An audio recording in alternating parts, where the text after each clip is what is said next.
Tuesday. What's up, everybody? Tuesday morning. Welcome to today's edition of the Daily Market Commentary. I'm your host, Chuck Fulkerson. I hope everybody had a great Monday as we are going to kick things off in style like we do each day, identifying our 10 to 12 futures markets from an educational perspective, looking for potential breakouts and reversal trades. And last night we did have some interesting movements, especially with the news that the China trade deal is dead, which caused the markets to really fall from our supply level, come down into a reversal point, and then wait, never mind. We're just kidding. The markets rallied right back up. So an interesting look is what we're going to have today.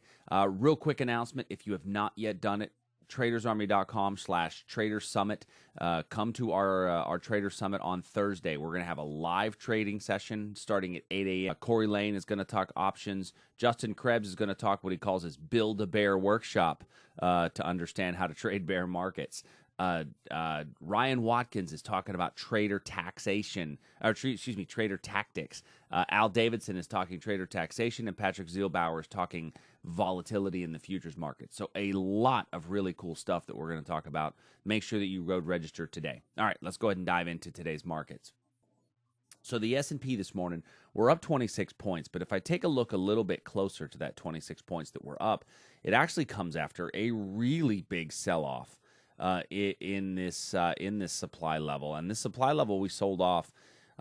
We came off. This was off that news of the China trade deal being dead, and the markets, I mean, really just came down about 40 points in about just a few minutes.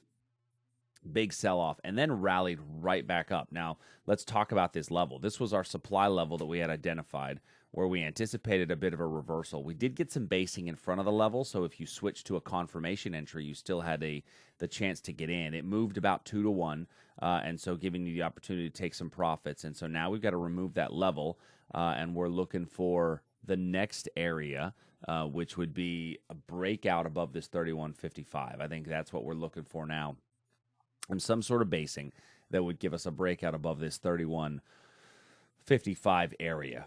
As far as reversals go, we did come into this area down here. I got to remove that level as well. We might get a little bit of a shot right in here. So if I go to a 15-minute chart and look in my overnight session, we may get a little bit of a shot here at the European market open. So we can keep an eye on this level right in here. And let's make that purple because it's a 15-minute chart. Sliding over to the Russell.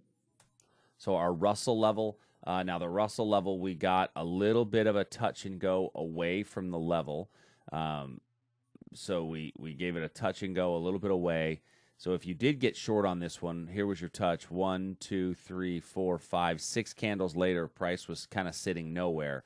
And then so it told us, okay, price isn't going anywhere in this one, so it's time to get out. Price then popped above, and that's our Chinese market sell-off as we came down in here. So our next level is this hourly supply level, which the market is coming into right as we speak. Now, this was the supply level that we really anticipated the turn from. We got a little touch off of this unbalanced wick over wick with a very nice move away. This would be the second touch into that level, a little bit of basing here. So I'm actually looking down here at a reversal trade, I think is a better probability. So let's take a look down here and see what the reversal market gives us. It's very similar to the S&Ps, right there at that 2 a.m. Reversal market. And I like those 2 a.m. Central Time reversals because that's right there at that London Open. You get a lot of really good movement at that time of the day. Moving over to the NASDAQ. So our NASDAQ, we had a breakout trade set up, and we did get a bit of basing here, popped above. Unfortunately, the Chinese move may have stopped you out, but you had another opportunity to get in if you really wanted to give this a go.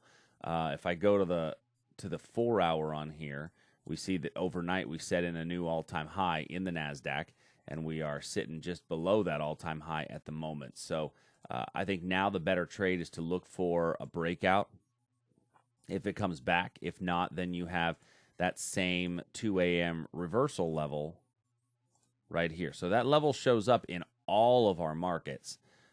It shows up most clearly here in the NASDAQ. I think the NASDAQ is actually the cleanest of all the levels of those three markets that we've identified and taken a look at. All right, moving over to crude oil. So our crude oil markets, we did come to our supply level, got a little bit of a sell-off, and now it's kind of gone sideways. So our 6-candle rule would come into effect. If I use the September contract, which is the one that we've been looking at most frequently, we had a bit of a level here looking for a breakout. We did get a bit of basing, broke out above, pulled back, broke out some more, and then have given another breakout. So you may or may not, once again on the Chinese move, have gotten a little bit of a stop out on that breakout if you took the trade in the overnight hours, only because we had, the basing that was required, but 1, 2, 3, the fourth candle in, it pulled down below. Now, technically, it didn't pull below the pivot. Your last pivot wasn't until way down here, but my guess is most of us probably had our stop just below this basing area, potentially even just below this wick here. And that's enough to get us a small stop out relative to risk. And so I'm okay with those small stop outs when they show up, so long as I've got a balance with other trades that are out there. Now, we're coming close to the gap fill area, but it doesn't mean that I'm going to be jumping up and down to get short at that gap fill area. It's certainly going to be a high quality target going forward. So for now, I'm going to do the same level here that I have on my equity markets, time of the day that it was formed. This is a nice little area here above a pivot low. We have a base rally right there where we saw a little bit of consolidation before a nice move up. Next, gold.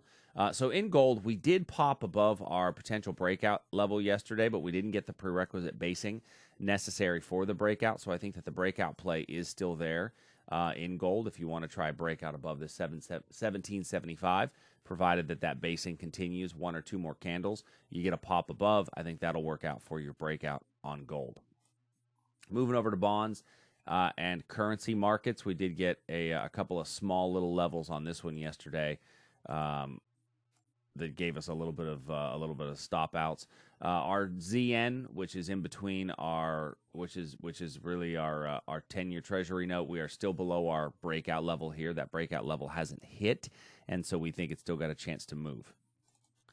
Breaking above this area here is, I would need the basing for that to really work. Next, the Aussie. So in our Aussie position, this was our little 15-minute supply area that we had identified, and it was this little wick over wick area here below the pivot. Usually a pretty good level, but we popped, just above there for a very, very small stop out. But those are the kind of trades that I'm okay taking a little bit of risk on, because I'll take a little bit of risk on those trades when they show up. So let's look for this for a potential breakout above this region right in here for price to continue to move higher. Same thing in the euro. We got the same stop out picture in the euro as it popped right above that area. In the euro, I think you've actually got a better demand level down below for a reversal right in here. So keep an eye on that one for a bit of a reversal trade. Canadian dollar, we're still in between our area of supply up above and our breakout down below, and there's been some movement in between.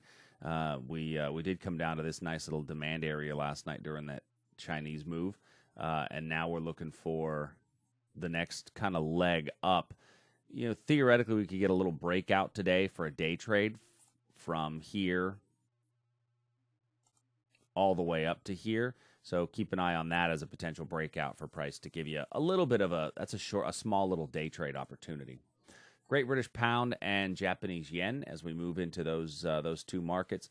Our pound level, we had a confirmation short right here, and it was a confirmation trade because we came close to it the first time, and we were unable to get into it, and that's actually a decent little setup that we blew right through, so no entry on that one. And so shouldn't be a small stop out on that area. Did create a little demand right in here where we have those long-legged doji in there, so price could reverse into this region here. And then in the Japanese yen, nothing really has changed. We are still below our breakout area here and above our demand area down below.